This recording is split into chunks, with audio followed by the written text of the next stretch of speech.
మా శ్రీనివాస్ చెప్పాడు, ఎప్పుడో నిలనాడు చెప్పాడు, 33వ తారీఖు మేము ఈ గెట్టు మీద ప్రోగ్రాం చేసుకుంటున్నామండి, మీరు తప్పకుండా ఎటు వెళ్ళకుండా ప్రోగ్రాం పెట్టుకోకుండా మా కోసం గుర్తు పెట్టుకోండి అని చెప్పాడు. నేను అప్పటి నుంచి వెయిట్ చేస్తున్నా.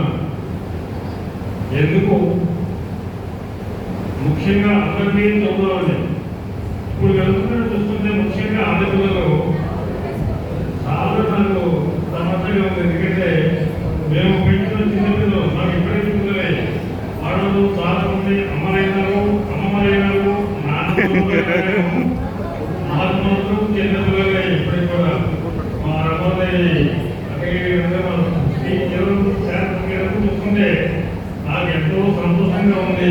ముఖ్యంగా ఆడపిల్లలు చూస్తుంటే ఆడపిల్లలే ఎక్కువ మంది వచ్చారేంటి అని ఒక ప్రశ్న కూడా మీరు ఉంది.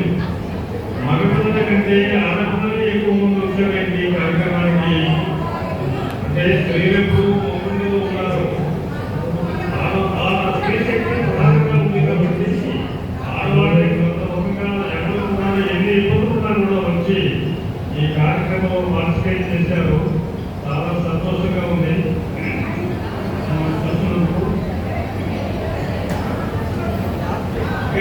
అంటే ఈ పాత జ్ఞాపకాలను చెప్పుకోవడానికి ఇది ఒక వేదిక. ఎన్నో సంవత్సరాలు తర్వాత అంటే సుమారుగా 37-38 సంవత్సరాల తర్వాత మీరంతా కలుసుకున్నారు. నన్ను గుర్తించావా? ఎవరు గుర్తుపెట్టే మర్చిపోయాను అని ఒకరు విభాగా చూస్తుంటే నాకు పరమ సంతోషంగా ఉంది.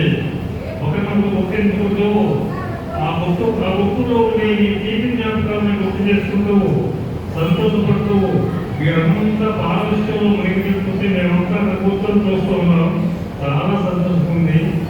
కాకపోతే ఇందాక మధ్యరేడి సుజాత కాదు, ఇప్పుడు మారిపోయినారు. ఏం చేస్తా అయిపోయింది. అక్కడికి అందరూ మారిపోయారు. మా రమ్మదేవి కొత్తపట్ల రమ్మదేవి నేను ముందు బాగా మారిపోయారు. ఆనంద బాగా మారిపోయారు. ఆ రమ్మదేవి ఇదంతా లక్ష్మి వీళ్ళందరూ గుర్తొస్తుంది. ఎన్నో జ్ఞాపకాలు నేను చిన్నప్పటి నుంచి పెంచిన పిల్లలు ఇదంతా ఆ జ్ఞాపకాలు ఎన్నో. ఆ జ్ఞాపకం సంతోషంలో నేను కూడా సంతోషంలో పారదర్శంలో ఉన్నాను. ఇప్పుడు తర్వాత ఎందుకో మరి మగపిల్లలు తక్కువ మంది వచ్చారు. మగపిల్లలు అంటున్నారు, వాళ్ళంతా పెద్దవాళ్ళైనా అంటారు. మీరు ఎంత పెద్దవాళ్ళైనా మా దశలో పిల్లలు ఉంటారు. సరే, ఇంకొక ప్రత్యేక విషయం ఏంటంటే బెంగళూరులో ఉన్న హెడ్ మాస్టర్ గారు ఈ స్కూలు రంగనాయకుడు గారి యొక్క రాష్ట్రంతో ప్రభుత్వం ఇక్కడ స్కూల్ ప్రవేశపడి ఇప్పుడే కాదు, 1945లో ఇక్కడ స్కూల్ పెట్టారు. 1945లో ఎక్కడ పెట్టారు? రంగనాయకుడు గారి ఇంట్లో పెట్టారు. పక్కన అంతేలో ఉంటే అందులో పెట్టారు స్కూల్ 1945లో. అప్పుడు పనిచేసిన మాస్టర్ గారు పైన బొమ్మలైనా ముందేళ్ళు ఆయన చెప్తారు. ఆయన అంటారు కూడా రాఘవ సుబ్బారావు మాస్టర్ గారిని ఆయన రాఘవంలో ఉన్నారు. మొన్న ఇంట్లో కలిసి ఆయన కూడా ఆయన చెప్తారు ఆ విషయాలని. 1945లో ఇక్కడ స్కూల్ ప్రారంభం చేసిన తర్వాత అక్కడి నుంచి కూడా రంగనాయకుడు గారు మన స్కూల్ పట్ల, విద్య పట్ల వారికి ఉండే ప్రత్యేక శ్రద్ధను అది క్రమక్రమంగా ఎలుగుతూ చేసి ఇక్కడ స్కూల్ కాదు, హై స్కూల్ అయింది, ఎలిమెంటరీ స్కూల్ హై స్కూల్ అయింది, కాలేజీ వచ్చింది, ఇంజనీరింగ్ కాలేజీ వచ్చింది. ఎంతో ప్రధానంగా ఈ ప్రాంతం వాళ్ళందరికీ కూడాను విద్యాలయాలు నిర్మాణం చేసి విద్యార్థులు చేయడానికి ఉపకరించిన ఆ మహనీయుడికి ముందుగా మనం ఒకసారిగా నివాళులర్పిద్దాం. మీరంతా ఒక్క నిమిషం లేచి నిలబడి మహనీయుడిని మీరు అసంఖ్యంగా శ్రద్ధలు చేస్తుందండి.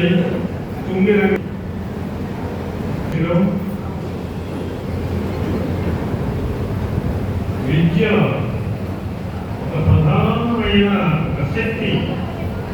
విద్య అంటే ఎన్నో లక్షణాలు వాడగలరు. ప్రపంచం నడిపించేది విద్య. విద్యావంతుడు అంటే విద్యను అభ్యసించడానికి ఎన్నో ఇబ్బందులు పడి ఎన్నో బాధపడి అహర్నిశలు శ్రమించి విద్యావంతులై సమాజానికి దోహదపడే విషయంలో ఒక విద్యార్థిగా ఎన్నో కష్టాలు పడి ఇవాళ మీరంతా ఎక్కడెక్కడో ఉంటున్నారు, వేరే యువతుల్లో ఉన్నారు. ఎక్కడ ఉన్నా కూడా ఇవాళ మేము గుర్తు చేస్తున్నది ఈ విద్యాలయం. ఎంత సంతోషం ఉంది. మేము ఇవాళ ఈ పరిస్థితిలో ఉన్నామంటే కారణం నాకు విద్యాలయం.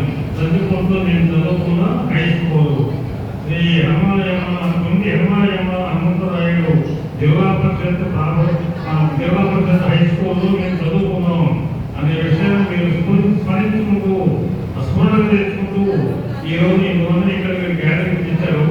చాలా సంతోషం. తర్వాత ఉపాధ్యాయుల పట్ల మీరుండే నిబంధనలు కూడా మాకు అర్థమైంది. చాలా సంతోషం. మీరు ఎక్కడికి వెళ్ళినా ఇవాళ మీరు కాదు, ఇక్కడ కాదు, మీ బిడ్డలు కూడా ప్రత్యేకమైన పద్ధతిలో ఉన్నారు, అందరూ ప్రయోజనం అవుతున్నారు. ఏది ఏమైనప్పటికీ కూడా మన స్కూల్ మాత్రం మర్చిపోకండి, మన ఉపాధ్యాయులు మర్చిపోకండి. మన పాఠశాల అభివృద్ధి కోసం మీ వంతు కృషిగా మీరు కూడా సహకరించండి. ప్రధానమైన బాధ ఏంటంటే మేము అనుభవిస్తుంది స్కూల్ పరిగణపడింది. 120 మంది పిల్లలతో అర్థమైన స్కూలు ఇవాళ జస్ట్ 50 మంది లోపల ఈ స్కూలు చాలా బలహీనంగా నిశ్చయంగా నిలబడింది. నేను ఎప్పుడు మనం పడుతుంటాను, కథ పడుతుంటాను.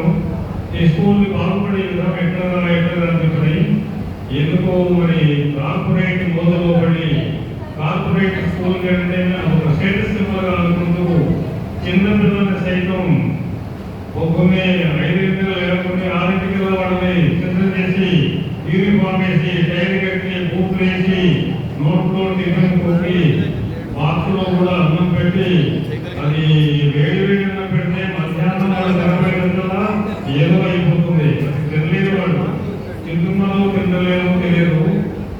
గంట ప్రయాణం, గంటం గంట 40 గంట అక్కడ ఎన్నో ఇబ్బందులు పడుతూ తినకపోయినా సరే బాధపడుతూ ఈతో అంటూ పిల్లలు వస్తారు. దానికంటే మన ఊళ్ళో స్కూలు భారీగా బుధపూట భోజనం చేసి బయటకెళ్ళచ్చు. మన ఉపాధ్యాయులు నిష్ణాతులైన ఉపాధ్యాయులు కూడా మనం విస్మరించి వారంతా కూడాను అంటే వాళ్ళ అర్హత లేదు కాదు, వాళ్ళకంటే ఎక్కువ గవర్నమెంట్ ప్రభుత్వ పరీక్షల్లో పోటీ పరీక్షల్లో వీరు పాస్ అయ్యి గవర్నమెంట్ చేత నిలబడిన ఉపాధ్యాయులు వీరు వాళ్ళు ఏదో నిరుద్యోగంగా ఉండేవాళ్ళను అర్హత లేకపోయినా కూడా వాళ్ళని పెట్టుకుని వాళ్ళ చేత పాఠాలు చేపిస్తుంటారు. ఎక్కడ కార్పొరేట్ స్కూల్స్ లో ఎందుకు మనకు తెలియకుండా ఈ కార్పొరేట్ మోజు మనలో ఎక్కువైన కారణంగా ఈ పాఠశాల దుస్థితికి వచ్చింది. ఇది మనం చాలా బాధపడే విషయంగా నేను అనుకుంటున్నాను. ఈ విషయంలో మీ వంతు కృషి కూడా ఉన్నది. మీరు మీ బ్యాచ్ వాళ్ళంతా కూడాను ఈచ్ వన్ ఒక్కొక్క విద్యార్థి ఒక్కొక్క పిల్లవాడిని కనీసం మన స్కూల్ ప్రమోట్ చేయండి. నేను కోరేది అదే, మిమ్మల్ని అభినందించే విషయం అదే. అలాగే మేము కూడా అవసరమైతే డోర్ టు డోర్ తిరుగుతాం, ఇంటింటికి తిరుగుతాం, ప్రతిమాడుకుందాం, బాధపడదాం, ఈ స్కూల్ గొప్పతనం చేద్దాం. ఎందుకంటే 11 సంవత్సరాలు మన స్కూలు 10% పాస్ అయ్యారు 10th క్లాస్ పిల్లలు. అది ఎంత ఘనమైన విషయం. అది మన స్కూలు 10th క్లాస్ పిల్లలు 11 ఏళ్ళు వరుసగా 10% పాస్ అయ్యారు. అంతకుముందు ఒక 25 ఏళ్ళు 30 ఏళ్ళ నడువు నేనే ప్రారంభం చేశాను ఇక్కడ. తోటి ఏదైనా పాపం తోటి ఏదైనా ఆయన మనోడు బాగా సహాయపడుతున్నాడు. అయితే ఉత్తమ ఉపాధ్యాయ, ఆదర్శ ఉపాధ్యాయ, బెస్ట్ టీచరు, అట్లాగే ఐటీ టీచరు అని ఇద్దరిని ఆనంద చేయడానికి మొదలుపెట్టాం ఈ స్కూల్లో. ఒక ఆయన బెస్ట్ టీచరు, ఇంకొక ఆయన ఐటీ టీచరు, ఆదర్శ ఉపాధ్యాయుడు. ఆదర్శ ఉపాధ్యాయుడు అంటే ఎవరు, ఉత్తమ ఉపాధ్యాయుడు అంటే ఎవరు అని కూడా ఎవరో మ్యాథ్స్లో అడిగాను, చెప్పాము.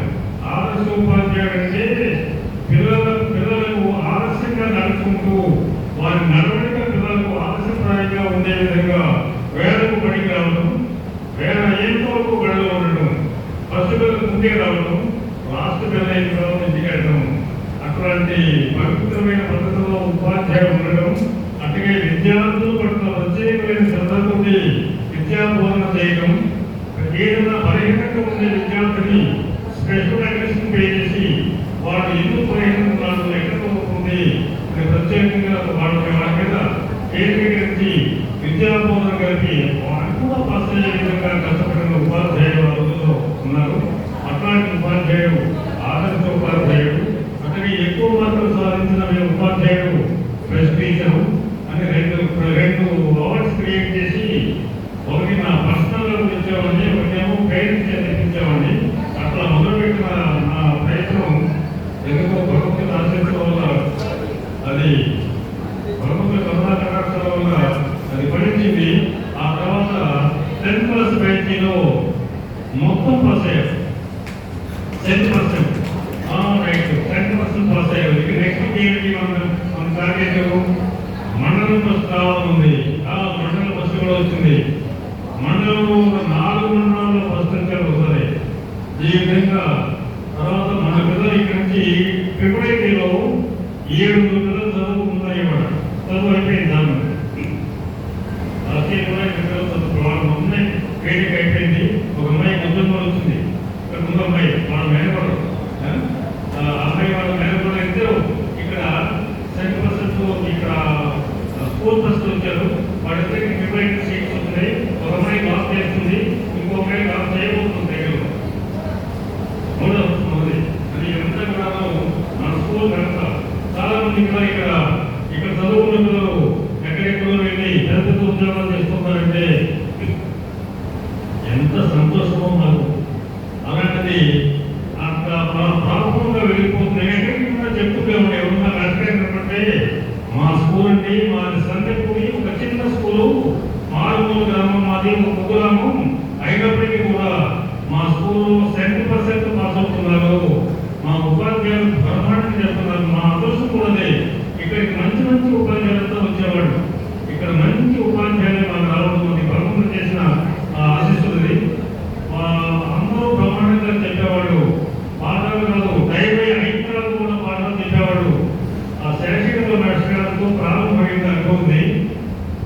పూర్తిగా పరిగణించింది ఎప్పుడంటే అంటే ఊరు పుట్టడం ఒక రకం, అది పరిగణించే స్టేజ్ ఉంటుంది. కొండ శ్రీనివాస వారి ఆధ్వర్యంలో ఈ స్కూల్ యొక్క అభివృద్ధి పరిగణించింది.